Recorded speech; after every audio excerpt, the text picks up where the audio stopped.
Next trade sa ato ang trading session. So inani ko mag-set up guys, mag-drawing dito. Nangita ako sa bukatan o support and resistance. Actually normal sa trader, normal get sa trader ang naging losses, no? Normal sa trader ang malos, stop loss, because muna ang dula nga dapat dili maapektuhan ng emotion mo. Move on, stop loss, move on. Actually ganyan ha, dili ko comfortable ako, kanang mas comfortable ko ano, because na ako ang support and resistance. Ika na ko ang dagan sa trade. So going down 1 minute, 5.11, kanina 5.20 na siya. Sell short, kapit na sa'yo po yun. Wait lang muna ta ha.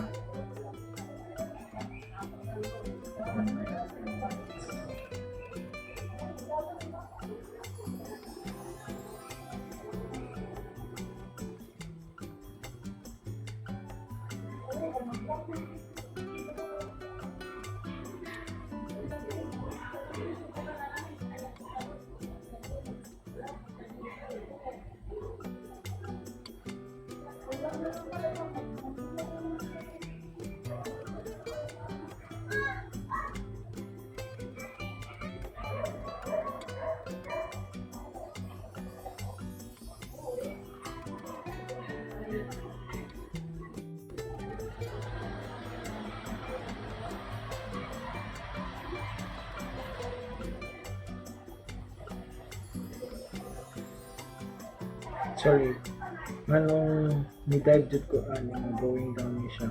Then cross na ang yaha 9 EMA o 21 EMA sa 15 minutes time frame. So mas ginahan jud kong sulod ani kay going down pud siya, di ba? Ang problema napay resistance sa baba. So need pa niya i-correct.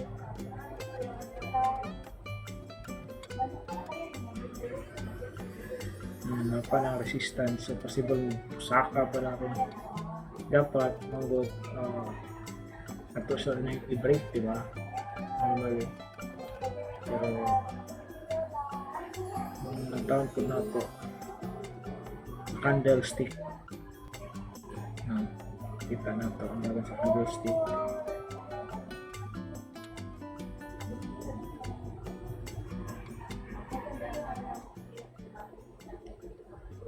Candlestick ug sa kuan 11 minutes 12 minutes na lang o candlestick ug sa volume.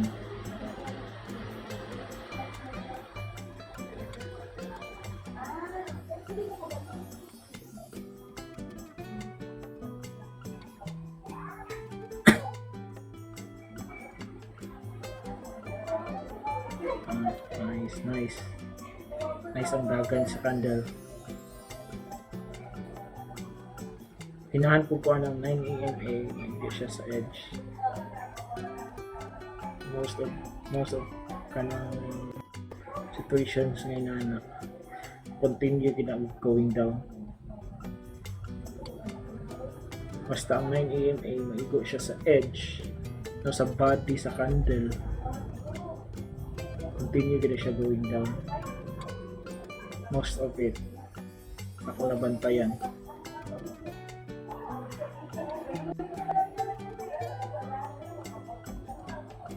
Kana po do, kanangin niya ang kuan structure. Possible nga abton pa na niyang kana 114.71, bisag 114.00 abton pa na niya. Kay chance. So kana nindot po kayo ang formation sa moving average nato. Kinan kay ko ang formation mo siya palagi ubang duha ka moving average. And iyahaning sugaton yung 200 EMA sa baba. So dapat dihang ato ang TP para sigurado.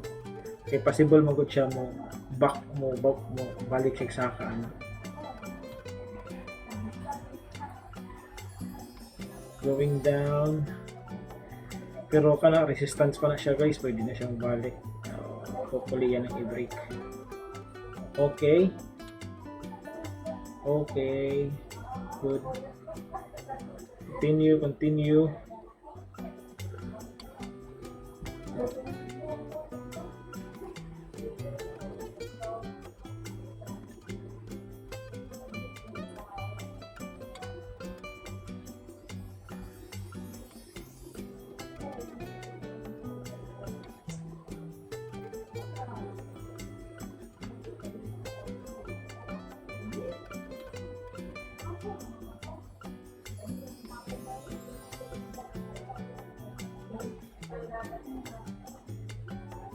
Kana og form gani siya og taas na week sa taas. Sure ball na nga continuous ang yang going down kana inana yang week. Hopefully kay possible pag hindi siya musaka yun. Pero really na kay ang formation sa ang moving average hindi kaya siguro mo retest siya konti.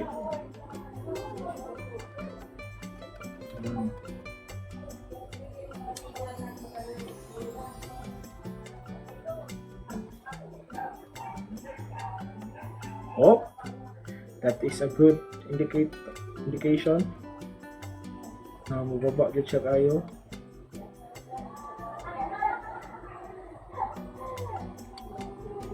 Very nice. Boring mag-trade guys. Feeling na ni sayon ba? Feeling yun pero hindi na kasi dapat makaon yung ang losses ba? Kaon ka feel good. Pero dapat imong loss o kung imong win bisan pagkaghan kag loss kamay ra kag win as long as basta ko imong profit kaysa sa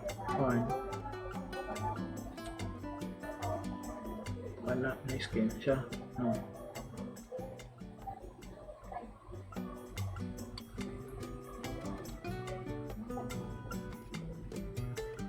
Continue pa na siya.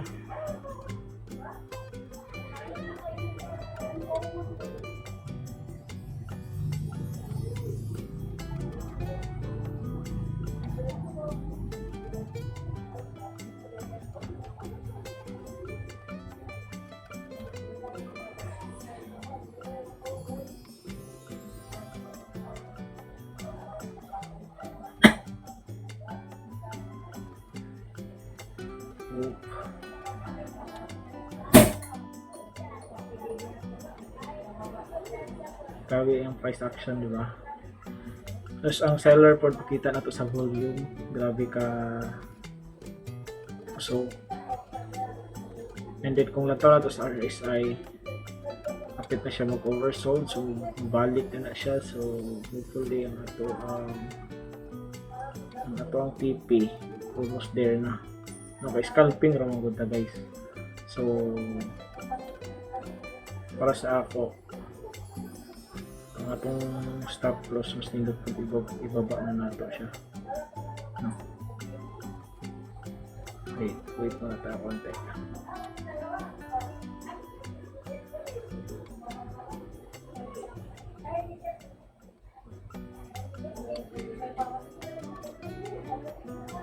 Oops. Good. Nice. Sige lang, continue lang.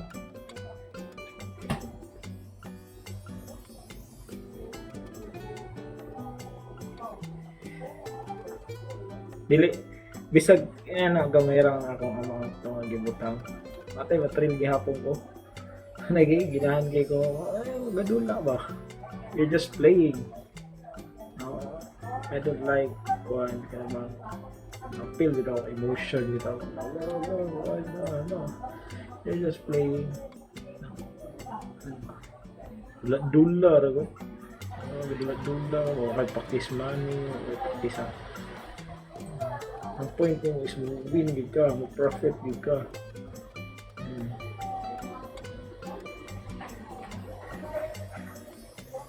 Makita ko na to in 15 minutes. One time frame. Layo kay ang 12 EMA. Possible na iyang abton pa ganin na layo maayo. So sige lang, adjust lang nato itong mga stop loss na itong paano niya. Well, dayo. Let's just wait. So kung mahitabuan eh. Let's continue.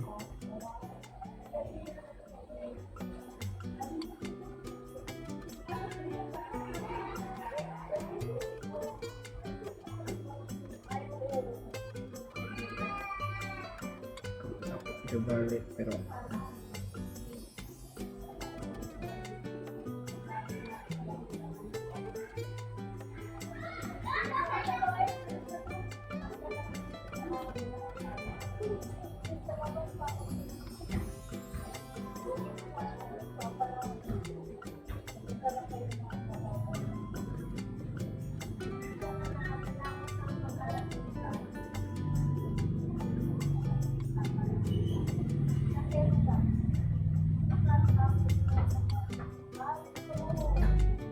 yan ini siya guys pagkuhan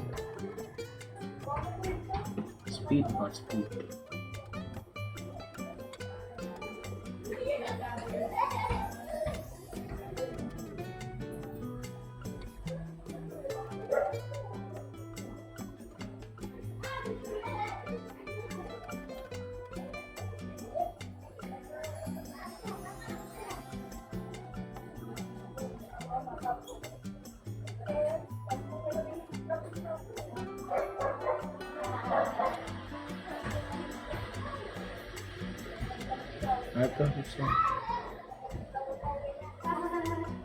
Let's make it faster. Actually replay na ni siya kaysa kami buhat kay wala lagi ko nag-record ato sa guys kaya akong audio akong video not working, so lang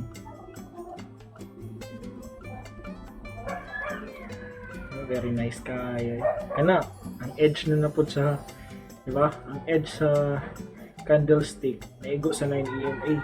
That is a good indicator para sa ako and most of kasagaran na mga ingon ana nga situation continuous siya guys, continue siya ang baba. So happy kay kung pasay na ang situation sa candle. Look at that, diba? Itong una nakita natin na ito sa edge ng EMA.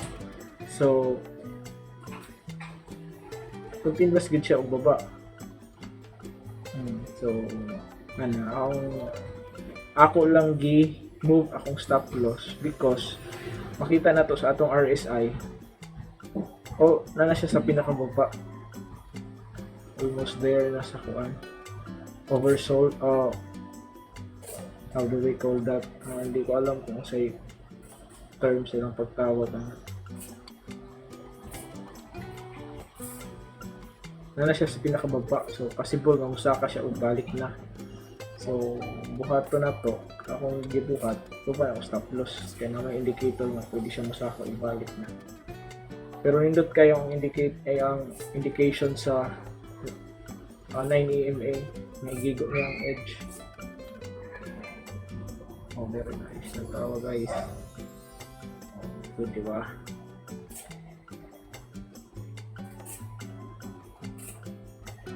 Pila na naka-percent? 7%.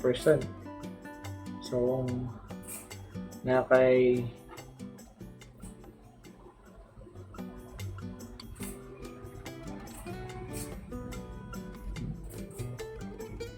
8% of your margin yung gigamit.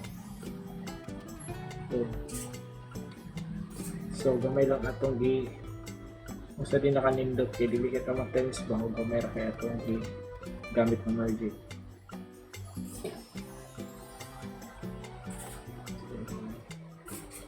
Since experiment naman siya,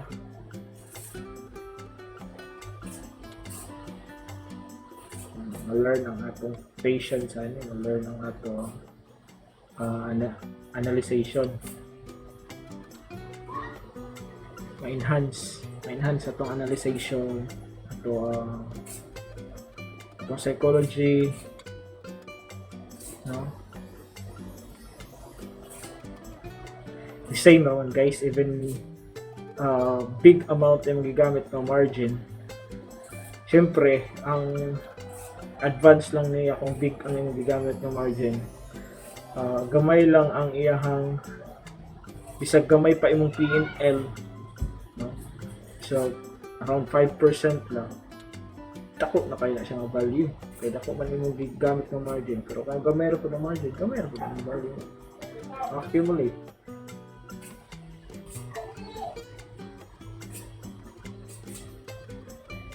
Upton lagi na niya.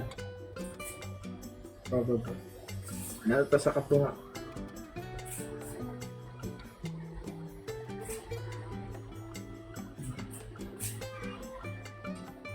$0.30. Oh, that is 10%. So kung nakay $100 nga margin, nakay $10, that is 500 pesos already. The problem, pag tas-an mo gud mo imong margin, based our experience guys, sa matawag bakuhan pa ka. Tas-an mo margin, maglahi pod ang imong analyzation, matense ka sa imong pag-analyze.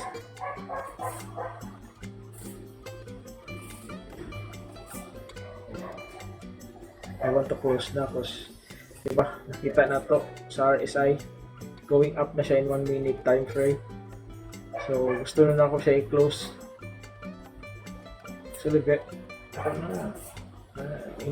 Actually, enough na siya for 10%. Big na siya. Wait lang ta. Nahuman ang isa ka 1 minute candlestick. Okay pa, nagpakita pa siya og week, di ba? So let's continue. Pakita pag week ang green candle. So nag-continue siya going down. Very nice. Muna naka-excite sa kuan guys. Naka-excite sa future trading. You're just like playing moro lang kag nagdula og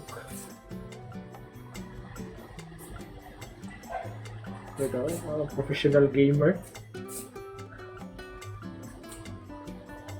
Moro kag nasa competition.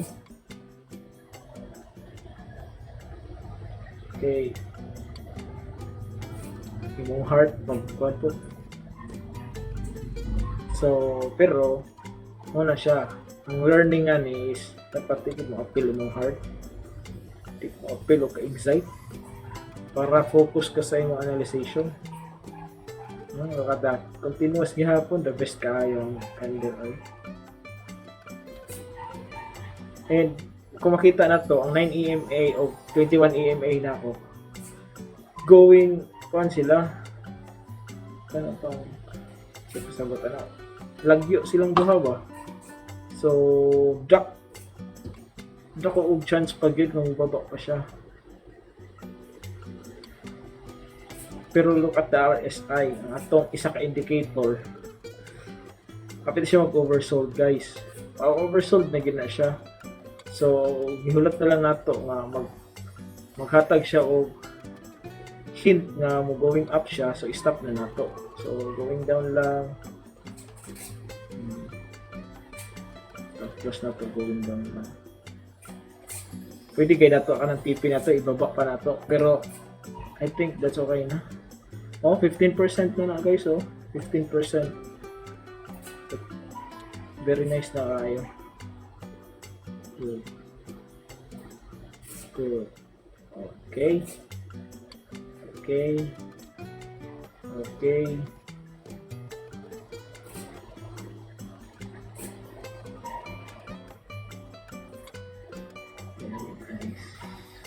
Continue.